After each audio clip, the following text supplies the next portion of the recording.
आप इतना मुखर होकर बोलते हैं, आपको मुसलमानों का विरोधी माना जाता है। मुसलमान बहुत सारे कहते हैं कि हमारे बहुत बीजेपी हमारी कट्टर विरोधी है। सुधांशु जी तो बहुत प्रखर होकर बोलते हैं। देखिए, मैं आपको ईमानदारी की बात बताऊं, हकीकत तो ये है कि इस्लाम में जितने बड़े आलिम फाजिल हुए, जितने हिंदुस्तान में, उतना तो कहीं हुआ ही नहीं।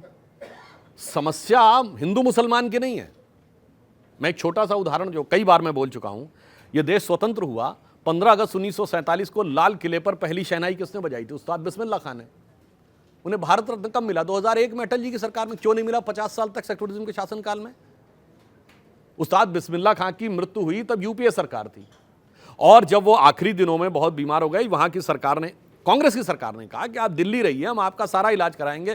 तो बिस्मिल्लाह खान ने क्यों दिल्ली आने से मना कर दिया? वो काशी के थे। काशी के मंदिरों में घूम घूम कर उन्होंने भजन और शहनाई सीखी थी। वो लास्ट में, जो काशी के लोग रहने वाले हैं उनको पता होगा, बड़ा फेमस वहाँ का एक कहावत है कि चना चबेना और गंगा जल जो देवें करतार, और काशी छोड़ न जाइए जहाँ विश्वनाथ दरबार। ये कहने वाला व्यक्ति, उसके यहाँ कितने गए सेक्युलरिज्म के सूरमा उनके नमाज़े जनाजा में? जरा नाम बताएं। पहला gallantry award winner brigadier Mohammad Usman, वो भी उत्तर प्रदेश के गाजीपुर के रहने वाले थे। कोई गया हो सेक्युलरिज्म का सूरमा उनके घर? बताइए। भारतीय सेना का पहला गैलेंट्री अवार्ड। और जानते हैं उनकी खासियत क्या थी? बैटल ऑफ नौशेरा में वो शहीद हो गए थे, कश्मीर के साथ को लेकर जो पहली लड़ाई हुई। और जानते हैं उनमें क्या थे? अक्टूबर 47 में भारत झांगड़ का इलाका हार गया, और ब्रिगेडियर मोहम्मद उस्मान ने कसम खाई महाराणा प्रताप की तरह कि जब तक ये झांगड़ का इलाका हम वापस नहीं ले लेंगे तब तक मैं पलंग पे नहीं सोऊंगा।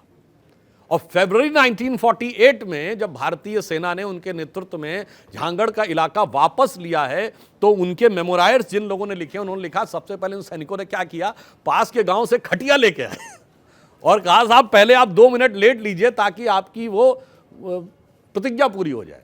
कोई जाता उनके यहां। वीर अब्दुल हमीद 1965 की युद्ध में उनको परमवीर चक्र मिला।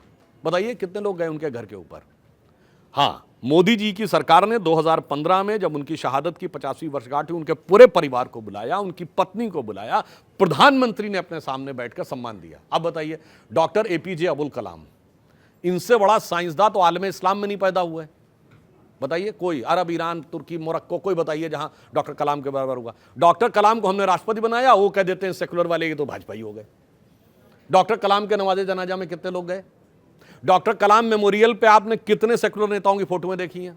हाँ, याकूब मेनन के नवाजे जनाजा में, अफजल गुरु के नवाजे जनाजा में, बुरहान वानी के नवाजे जनाजा में। तो हकीकत यह है कि हिंदू मुसलमान की बड़ा लड़ाई नहीं है। भारतीय जनता पार्टी अच्छे और सच्चे मुसलमान के साथ खड़ी है, और वो अपराधी और आतंकवादी के साथ खड़े हैं। और दुर्भाग्य की बात यह है कि वो अपराधी और आतंकवादी को ही मुसलमान बनाना चाहते हैं, यानी मुस्लिम आइडेंटिटी को वो अपराधी और आतंकवादी बना। अब एक और मैं उदाहरण देता हूं। आज के समय में हमारे केरल के जो गवर्नर हैं आरिफ मोहम्मद खान साहब, इनसे बड़ा इस्लामिक मामले का कोई जानकार पॉलिटिकल क्लास में हो तो बताइए।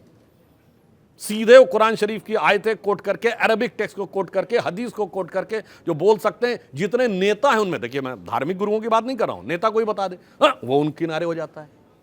इसलिए मैं कहना चाहता हूं यहां भी एक डेमोक्रेटाइजेशन हो रहा है।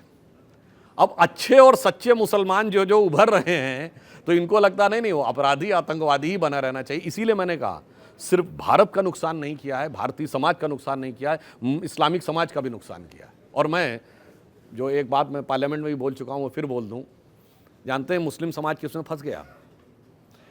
उसको समझाया गया कि साहब बीजेपी को तुमसे बड़ी अदावत है और हमको तुमसे बड़ी मोहब्बत है, और वो अदावत और मोहब्बत के चक्कर में ऐसा फंसा कि किसी को किसी की मोहब्बत ने मारा, किसी को किसी की अदावत ने मारा, और शराफत अली को सेकुलर सियासत ने मारा।